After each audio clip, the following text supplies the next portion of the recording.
Open பண்ண வச்சிராதீங்க. முதல்ல இந்த புலி படத்துக்கு வாங்கின சம்பளத்துல நீங்க பண்ண ஊழல் இருக்கு இல்லையா, அந்த ஊழல் கேஸ் இன்னமும் ஓப்பன்ல தான் இருக்கு. அதுக்கு ஒரு 1.5 கோடி ரூபாய் ஃபைனை கட்டி அந்த கேஸை முடிச்சு விட்டு க்ளோஸ் பண்றதுக்கு வழியை பாருங்க. அதுக்கப்புறம் ஓபன் பண்றதுக்கு வழியை பார்க்கலாம். இப்போதைக்கு ஃபைனலா எதுவும் கட்ட தேவையில்ல, ஏன்னா கேஸ் இன்னும் முடியல. ஹாய், நான் உங்க அனந்தகுமரன். ரீசெண்டா எழில் துரை அப்படின்னு சொல்ற ஒரு கான்டென்ட் கிரியேட்டர் ஒரு வீடியோ ஒன்று போட்டிருக்காரு. புலி படத்துக்காக திரு விஜய் அவர்கள் 1.5 கோடி ரூபாய் ஃபைன் கட்டணும் அப்படின்னு சொல்லி எல்லாத்திட்டையும் சொல்றாரு. ஆனா அந்த கேஸ் இப்ப அப்பீலுக்கு டிவிஷன் பெஞ்சுக்கு போயிருக்கு. இதுக்கப்புறம் தான் தீர்ப்பே சொல்லுவாங்க. இப்போ உங்களுக்கு புரியுற மாதிரி சொல்லணும்னா, கரூர் சம்பவத்துல இறந்தவங்களுக்கு கவர்மெண்ட் வேலை கொடுத்துச்சா? அந்த வேலை கொடுத்ததுக்கு கேஸ் போட்டிருக்காங்களா? அந்த கேஸ் என்ன ஸ்டேட்டஸ்ல இருக்குன்னு உங்கள்கிட்ட கேட்டா நீங்க என்ன சொல்லுவீங்க? இந்த மாதிரி சுப்ரீம் கோர்ட் அதுக்கு இடைக்கால தடை விதிச்சிருக்குன்னு தானே சொல்லுவீங்க. இல்ல அதுக்கு முன்னாடி ஹைகோர்ட் அந்த வேலையை கொடுத்ததெல்லாம் செல்லாதுன்னு சொல்லி சொன்னாங்க, அதை கோட் பண்ணுவீங்களா?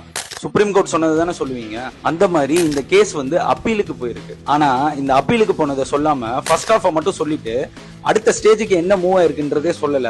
ஏன்னா அதை சொல்லியிருந்தா கமெண்ட்ஸ்ல கேட்பாங்களா, அதான் அப்பீலுக்கு போயிருக்காங்களேப்பா, கொஞ்சம் வெயிட் பண்ணுப்பான்னு சொல்லி சொல்லுவாங்கல்ல. இதுக்கு பேரு தான் ஃபேக் நரேட்டிவ். ஒரு பாதி விஷயத்த மட்டும் சொல்லிட்டு மீதி பாதி விஷயத்த சொல்றது கிடையாது. நான் இந்த மாதிரி நிறைய ஃபேக்ட் செக் வீடியோஸ் பண்ணிட்டு இருக்கேன். வீடியோ இன்ஃபர்மேட்டிவா இருந்தா மட்டும் என்ன ஃபாலோ பண்ணிக்கோங்க.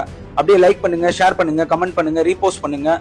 முடிஞ்சா ஸ்டோரியா போடுங்க. உங்களை அடுத்த வீடியோல பாக்குறேன். பை.